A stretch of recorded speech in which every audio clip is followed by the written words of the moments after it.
Hey team, Bill Storm here with you, and today we're going to continue our study of John Maxwell's book, High Road Leadership. We're on to chapter 7, and I'm going to call BS on this one. I don't agree with John at all. So stay with me and let's go through it. I took copious notes on this, and you decide for yourself what works well for you. Chapter 7, the title of it is Place People Above Your Own Agenda. So in chapter 7 of High Road Leadership, John emphasizes the core principle of leadership, placing people above your own agenda. He says the leaders who prioritize their team's needs and goals and well-being create a culture of trust, loyalty, and collective success.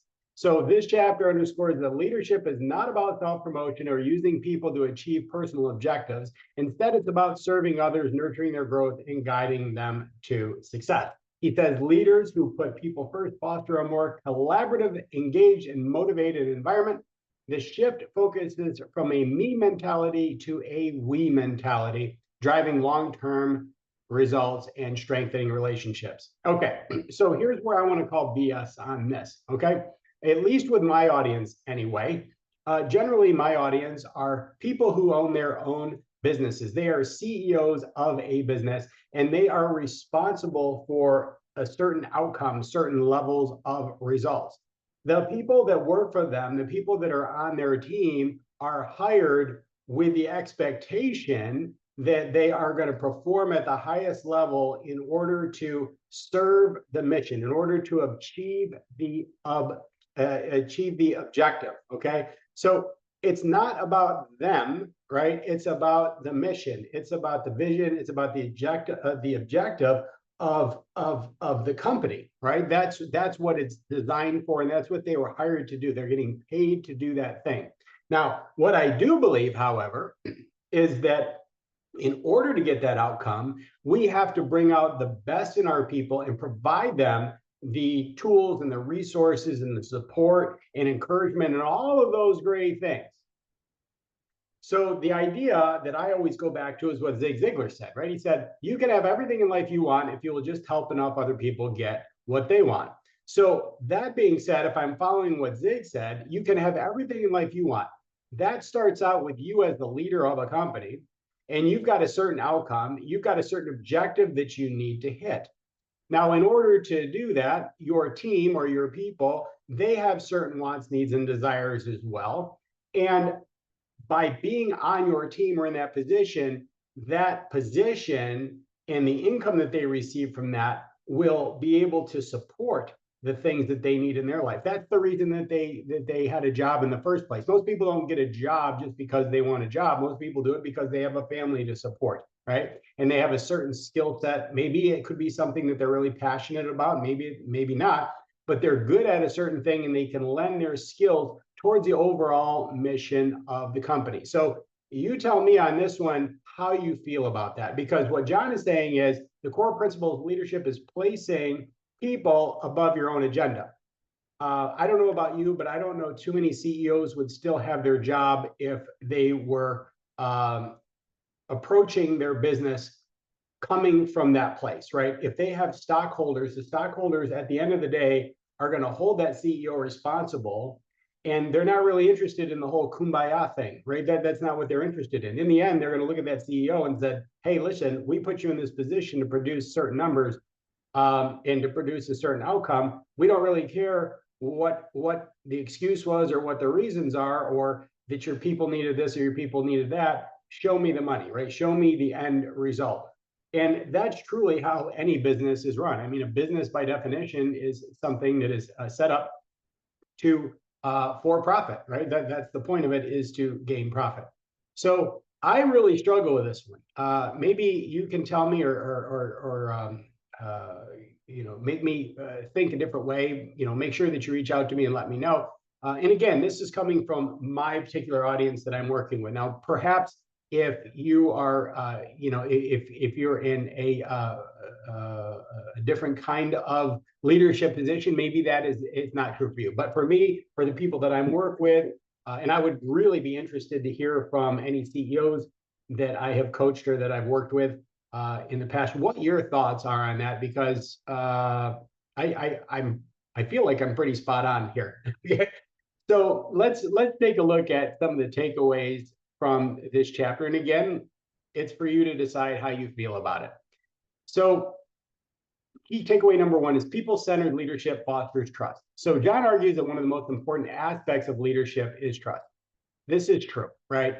Anyone who is following you must trust you that you are leading with the right attitude, behavior, and character, and with not only your best intentions in mind, but also theirs. That I agree with.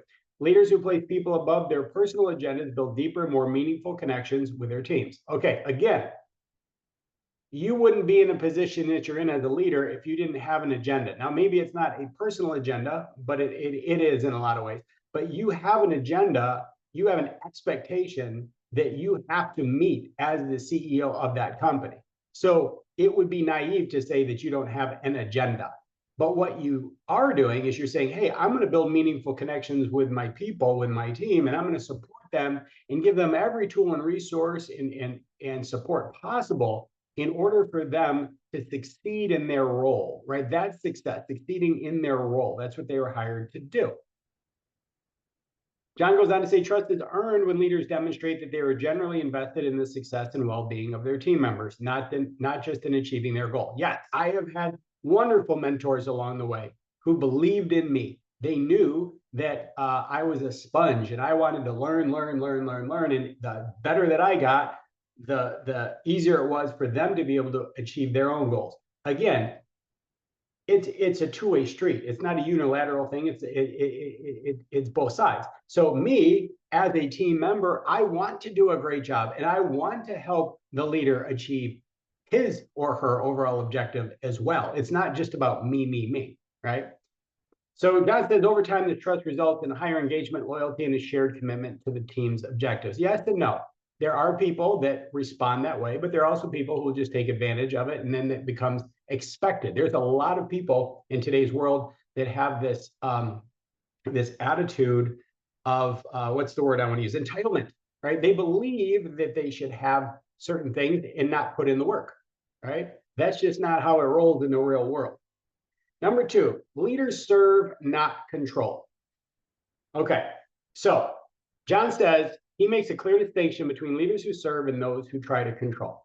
A self-centered leader often seeks to control outcome and people to advance their agenda, which can lead to resentment and disengagement for the team. But a servant leader, by contrast, seeks to elevate others and support their success. Okay, that part I agree with as such. You can't control, you can only train. You can train. You can condition somebody to become so good at what they do. And you have to hire the right kind of people that are self-starters, not somebody that you have to pull or push or try to control. If you have to control someone, right, then they're not a good fit for the team in the first place. So a leader, it's not just about serving, it's about choosing the right people. So John says true leadership comes from the desire to help others reach their potential. Yes, that's a mentor, right? You're not just a person, you're not a manager, right? A manager will try to tell you what to do and just manage by the numbers, but a leader will inspire you to do a great job and thereby get the result that they want as well, right? So this part I agree with. John says serving others doesn't mean you neglect your own goals, but it does mean prioritizing the well-being and growth of your team, knowing that when they thrive, the entire organization thrives. Okay, so again, it's not about leaning so far one way that you're neglecting your own goals or the company's objectives or the outcome, your key objectives for the year. I think any CEO would agree with me on that.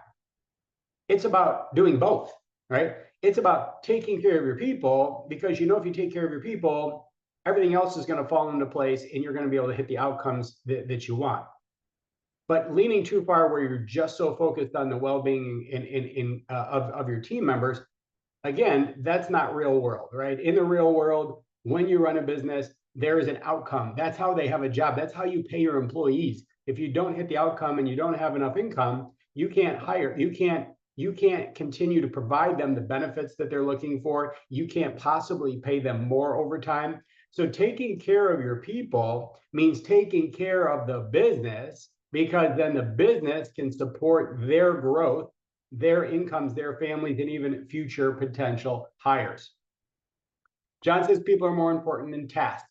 So while tasks and results are important, John emphasizes that people should always come first. Leaders who focus too much on results and neglect the human element risk burning out their team or losing loyalty. When leaders value people above tasks, they create an environment where individuals feel appreciated, motivated, empowered to do their best work.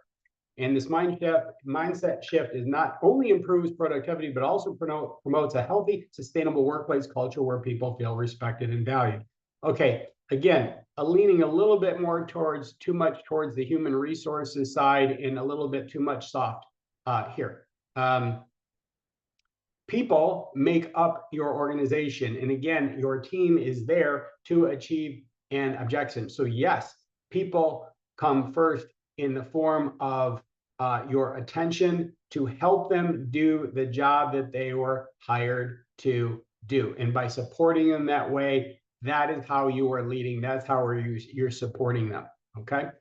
Number 4, empathy is essential. Leaders who place people above their own agenda are empathetic. Empathy allows leaders to understand and share the feelings of others, which in turn helps them make better decisions that align with the needs and aspirations of their team. Empathy helps leaders see beyond their goal and ambitions and understand what truly matters to the people they lead. Okay, so the sympathy means you become part of the problem, right? Empathy means you see the challenges that they're going through, and as a leader, you've probably been there, done that, and got the t-shirt, and your job is to help them understand how to navigate the difficult waters and how to get through it so they can move on to achieve their goal, thereby building their confidence and empowering them for the future. So here's some action steps that I got from the book, and let's examine these as well and make sure they're going to be good for you. You can see I'm a little bit fired up about this today, and that's a good thing. We don't want to agree with everything that we read just because it's somebody we admire and they write it down. It's just an opinion, and what works for one person doesn't necessarily mean it's going to work for you, right? This is what it's all about. We take and extract from these books the things that are going to work for us, that align with our values, and then discard things that don't. So here's an action step for leader. Listen actively to your team. Yes, that is true. One of the most effective ways to prioritize people over your agenda is by actively listening to them. Create opportunities for dialogue and make it clear that their input is valuable. Okay, so let's stop right there. One of the most effective ways to prioritize people over your agenda is by actively listening. No. One of the most effective ways to achieve the mission, to make the vision of what you're trying to do as the leader of a team, of a company, is to put your people in front of you and listen intently to their ideas, because we're all stronger and smarter together. They're the ones that are boots on the ground. They are in the game. They are in the fight every day, and they may have a different perspective that you don't. So again, it's not about prioritizing people over your agenda. We have a clear-cut agenda, an outcome of what we're trying to achieve, but we have to see our people as valued people. They're like members of a boardroom that add value, right? That give you key bits of information in keys to achieving the overall mission. Number 2, empower others. Yes. Instead of focusing on personal outcomes, empower your team members by delegating meaningful tasks and giving them ownership over their work. Allow them to take initiative, make decisions, and learn from their experiences. When leaders place trust in their teams, it fosters confidence, creativity, and accountability. Okay, so again, let's scratch that first part about instead of focusing on personal outcomes, because we already know that there is an outcome. You should have an outcome as the CEO, as the leader of a team, that you've got a number, you've got a goal that you're going to hit by the end of the year. Yes? Yes. Okay. So empowering your team by delegating meaningful tasks, yes, that's what you hired them for in the first place. And hopefully you have built yourself a team of Avengers who have superpowers that you don't have. That's why you hired them in the first place. So of course, we're going to empower them to do the thing that they're great at. That's exactly what we want to do. Just like a sports team, there's a coach for the football team, and they've hired very specific people to do certain things on the field, and they're empowered to go out there and do those things because that's what they're awesome at. right? If they're really good at it, we want to let them go play. They're an eagle. Go do it. Go fly. Go do your thing. And I'll clap for you over here and love watching you do it. Number 3, support personal growth and professional growth. John advises leaders to be deeply invested in development of their teams. Yes, 100% I agree with him on this. Train your people, train your people, train your people, right? The only way that somebody's going to get better and is going to be able to produce the result that you want is condition them for success. So ongoing training all the time matters. This is how you take care of your people, by giving them an education and supporting them to help them become the very best version of themselves that they can, and giving them the tools and the weapons that they need to succeed at a very high level. Number 4, celebrate the success of others. Yes. Now, John says leaders who place people above their own agenda celebrate the achievement of their team. No, right? We have an agenda. We have goals. And we want to celebrate people who are there doing their job at a very high level, right? When a superhero does their thing and they're amazing, the whole world celebrates because they save the world from the enemy, right? So when we hire a particular kind of person and they excel at their job and they do a great job and it helps move the mission to achieving the outcome of the company, we celebrate them in a big way and we compensate them accordingly, right? We want to make sure that we show them appreciation, not just in a hug, give me a hug type of a thing, which is great. Giving them an award is great, but also compensating them because they are helping you hit new limits, right? They're raising the bar, they're raising the standard. Okay, so public recognition, sincere praise, and awards motivate people, but they also demonstrate that leaders value the contributions of each person. Okay, I think that's pretty standard, right? We want to praise in public, reprimand in private. If somebody's not doing a good job, right, we don't call them out in front of everybody else necessarily. We want to talk to them first, but we also have to make sure that everybody on the team understands that the chain is only as strong as the weakest link. So sometimes a little bit of negative reinforcement is there, right? Because we're all responsible, right, to win that battle together.